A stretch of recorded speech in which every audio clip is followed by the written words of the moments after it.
நடிகர்கள் கைது செய்யப்பட்டு தான் முதல் முறை நினைக்கிறேன். அதுக்காக தமிழக காவல்துறை என்னோட பாராட்டுகள். ஏன்னா ஒரு பெரிய முயற்சி. இதில் சம்மந்தப்பட்ட அனைவரும் நிச்சயமாக கைதுபட வேண்டும். இதில் பாரபட்சம் பார்க்கக்கூடாது. ஏன்னா கேட்டால் ட்ரக்ஸுங்கிறது ஒரு ஒட்டுமொத்த சொசைட்டியை அடுத்த தலைமுறை அளிக்கக்கூடிய விஷயம். இன்னைக்கு பள்ளி மாணவர்கள் வரைக்கும் அது ஈஸியாக கிடைக்கக்கூடிய ஒரு சூழ்நிலை உருவாகி இருக்கு. ஸோ இப்போயாவது அதை ஒரு விழிப்புணர்வுடன் காவல்துறை செயல்படுறாங்க அப்படிங்கிறது உண்மையில பாராட்ட வேண்டும். அதே போல் நம்ம ஒருத்தவங்களோட பழகும் பொழுது, அதாவது காலேஜ் படிக்கும் போதெல்லாம் பழகும் பொழுது அவங்க அடுத்த 10 ஆண்டுகள் என்னவா இருப்பாங்க நம்ம எதிர்பார்த்து பழகு கிடையாது. ஸோ நட்புல அதெல்லாம் யாரும் பார்க்க மாட்டாங்க. But in course of time அந்த ஃப்ரெண்ட்ஷிப் அப்படிங்கிறது துண்டிக்கப்பட்டு ஒரு 6-7 வருட காலமாகி விட்டது. அதுக்காக நான் 10 வருஷம் முன்னாடி பழகலன்னு போய் சொல்ல போறது கிடையாது. அப்பெல்லாம் விளையாடி இருக்கும், கிரிக்கெட் விளையாடிருக்கோம். ஆமா. ஸோ அப்படி இருக்கும் பொழுது அந்த புகைப்படங்களை மறைக்க வேண்டிய அவசியம் எனக்கு கிடையாது. நான் தவறு செய்யறதுனா பயந்து ஓட போறான்.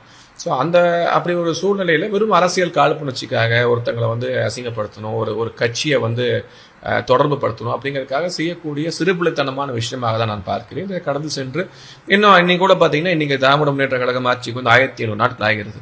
ஸோ என்னோட ஃபோக்கஸ்ல 1500 நாட்கள் தமிழகத்தில் மக்களுக்காக இது வேஸ்ட் ஆயிருச்சு. 1500 நாள் வேஸ்ட் ஆயிருச்சு. எந்த விதமான வளர்ச்சி பாதையிலும் தமிழகம் செல்லவில்லை என்பதை தான் முன்வைத்து பேசிக் கொண்டிருக்கிறோமே தவிர இதை பற்றி நான் கவலைப்படுற சூழ்நிலை இல்லை.